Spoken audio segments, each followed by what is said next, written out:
کوئی ایسا طریقہ بتائیں کہ میں گناہ بھی کرتا رہوں اور اللہ کے عذاب سے بھی بچ جاؤں۔ جب قیامت کے دن فرشتے تجھے پکڑنے کے لیے آئے نا تو فرشتوں سے کہہ دینا خبردار مجھے ہاتھ نہ لگانا، ڈونٹ ٹچ می، مجھے ہاتھ نہ لگانا۔ ان سے کہنا کہ آپ کی جرت کیسے ہے کہ مجھے ہاتھ لگاؤ، ان سے لڑنا، لڑائی کرنا، جھگڑنا، ہاتھ نہ لگانے دینا۔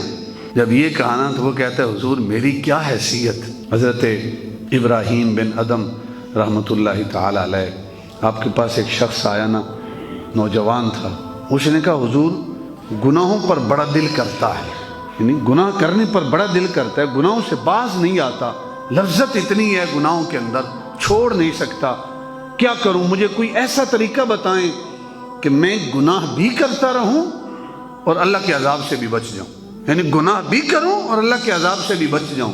اللہ کے نیک بندے دھتکارتے نہیں ہیں، دھکے دے کے نکالتے نہیں ہیں، ان کے سمجھانے کا انداز بھی بڑا محبت بھرا ہوتا ہے، یہ پیار کرتے ہیں، سینے سے لگاتے ہیں۔ ابراہیم بن ادہم سے نوجوان نے پوچھا حضور ایسا کوئی طریقہ بتائیں گناہ بھی کرتا رہوں اور رب کے عذاب سے بھی بچ جاؤں۔ ابراہیم بن ادہم رحمۃ اللہ تعالی علیہ نے کہا بھئی بیٹھ جا، میں تجھے آسان سا طریقہ سمجھاتا ہوں، 6 طریقے سمجھائے، ان طریقوں پہ عمل کر لے، گناہ بھی کرتے رہنا، رب کے عذاب سے بھی بچ جاؤ گے۔ بڑا خوش ہوا، کہتا حضور وہ کون کون سے طریقے ہیں؟ کہ پہلا طریقہ یہ ہے کہ تو نے گناہ کرنا ہے نا، یہ تجھے بھی پتا ہے کہ چھوٹا بچہ بھی ہو اس کے سامنے تو گناہ نہیں کرتا، اس سے تجھے حیا آتی ہے، جب کوئی نہ دیکھ رہا ہو تب تو گناہ کرتا ہے۔ اگر رب کے سامنے گناہ بھی کرنے ہیں، اس کے عذاب سے بھی بچنا ہے، تو پہلا طریقہ یہ ہے کہ اللہ کی نگاہوں سے چھپ کر گناہ کیا کر۔ کوئی ایسی جگہ تلاش کر جہاں تجھے خدا نہ دیکھے، خدا کی نگاہوں سے اوجھل ہو جا، چھپ جا اور گناہ کرتا رہے۔ قیامت کے دن کہہ دینا باری تعالیٰ کون سا تو نے مجھے دیکھا ہے کہ میں نے گناہ کیا؟ وہ کہتا ہے کہ ایسا تو کوئی طریقہ نہیں ہو سکتا کہ میں خدا کی نظروں سے اوجھل ہو جاؤں۔ کہا اچھا اگر یہ نہیں کرتا تو دوسرا طریقہ بتاتا ہوں۔ کہ حضور جلدی بتائیں۔ کہ دوسرا طریقہ یہ ہے کہ تو دن اور رات رزق کس کا کھاتا ہے؟ کہ اللہ کا کھاتا ہوں۔ کہ ایسا کر اللہ کا رزق کھانا چھوڑ دے اور قیامت کے دن رب سے کہہ دینا نہ تیرا رزق کھایا تھا اور گناہ کرتا رہا ہوں، کون سا میں نے تیرا رزق کھایا؟ کہ حضور اگر کوئی اور بھی مجھے کھلائے، جہاں سے بھی کھاؤں، پانی پیوں، کھانا کھاؤں، فروٹ کھاؤں، رزق تو اللہ کا ہی ہے نا، اس سے تو بچت نہیں ہے۔ کہا اگر اس کا رزق نہیں چھوڑ سکتا پھر تیسری شکل تجھے بتاتا ہوں، اور بھی صورتیں ہیں میرے پاس۔ کہا تیسری صورت جلدی جلدی بتائیں۔ کہا تیسری صورت یہ ہے کہ کوئی بادشاہ ہوتا ہے، اس کی ایک سلطنت ہوتی ہے، اس کی ایک رعایا ہوتی ہے۔ اللہ کی جو سلطنت ہے وہ زمین و آسمان ہے، یہ اللہ کی سلطنت ہے، اور جس بادشاہ کی جو سلطنت ہوتی ہے وہ اپنی سلطنت کے اندر اس کے قوانین ہوتے ہیں، اس کی سلطنت میں اس کے قوانین کو فالو کرنا ہوتا ہے، اس کے بغیر کوئی چارہ نہیں ہے۔ تو اگر گناہ کرنا چاہتا ہے تو ایسا کر کہ زمین و آسمان سے نکل جا، اس کی سلطنت سے باہر نکل جا۔ جب اس کی سلطنت سے باہر نکل کے گناہ کرے گا، قیامت کے دن رب کی بارگاہ میں کہہ دینا تیرے زمین و آسمان میں، تیری سلطنت میں نے گناہ کیا ہی نہیں، تو مجھے عذاب کیسا؟ کہ میں زمین و آسمان سے کیسے نکل سکتا ہوں؟ زمین و آسمان سے کوئی نکل سکتا ہے؟ کہا میں تو نہیں نکل سکتا۔ کہا چوتھی صورت بھی ہے میرے پاس۔ کہا وہ کیا؟ کہا جب ملک الموت آئے نا تیرے پاس تیری روح کو قبض کرنے کے لیے، تو اسے کہہ دینا کہ ابھی میری تیاری نہیں ہے، مجھے چند لمحے مہلت دے، میں نے جو گناہ کیے ان پر توبہ کر لوں، استغفار کر لوں، میں وصیت کر جاؤں۔ تو توبہ استغفار کر لینا، اللہ تیرے گناہوں کو معاف کر دے گا۔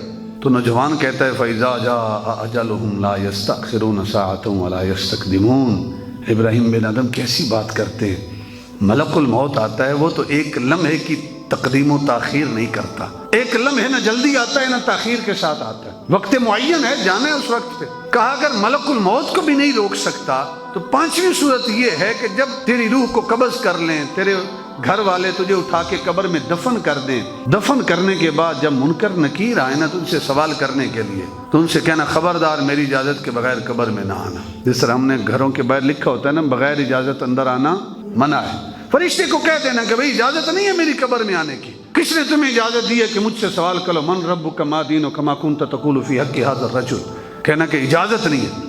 کہا میرا تو ان کے اوپر بس ہی نہیں چلے گا، میں ان کو کیسے روک سکتا ہوں؟ کہا اچھا اگر یہ بھی نہیں کر سکتے تو چھٹی صورت بھی میرے پاس ہے کہ تو گناہ بھی کرتا رہے اور رب کے عذاب سے بھی بچ جائے۔ کہا وہ کیا ہے؟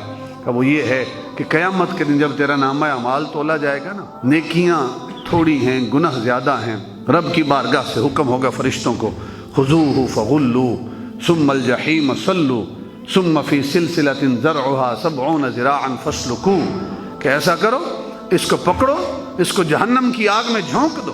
ثم فی سلسلۃ ذرعها 70 ذراعا فاسلکوہ انہ کان لا یؤمن باللہ العظیم ولا یحض علی طعام المسکین.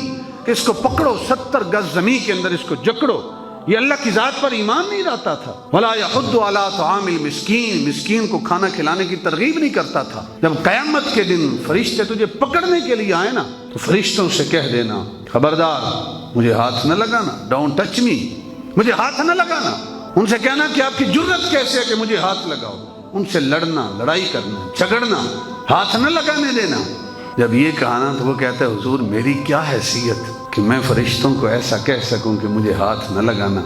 جب یہ کہا نا تو ابراہیم بن ادھم نے کہا کہ ابھی وار کرنے کا موقع ہے، ابھی اس کو سمجھ آئے گی. کہا جب اس رب کے سامنے تیری حیثیت ہی کوئی نہیں ہے تو پھر اس کی نافرمانی کر کے خود کو جہنم کا ایندھن بناتا کیوں ہے؟ پھر چھوڑ اس کی نافرمانی کو. جب تیرے بس میں ہی نہیں ہے، نہ اس کی نگاہوں سے چھپ سکتا ہے، نہ اس کا رزق چھوڑ سکتا ہے، نہ اس کی سلطنت سے نکل سکتا ہے، نہ منکر نکیر کو روک سکتا ہے، نہ ملک الموت کو روک سکتا ہے، نہ قیامت کے دن فرشتے کو روک سکتا ہے. جب تو ہے ہی بے بس، حیثیت ہی کوئی نہیں ہے، تو پھر نافرمانی کرتا کیوں ہے؟ نوجوان کے ذہن میں بات بیٹھ گئی. اس نے کہا حضور آج کے بعد میں سارے گناہوں سے توبہ کرتا ہوں.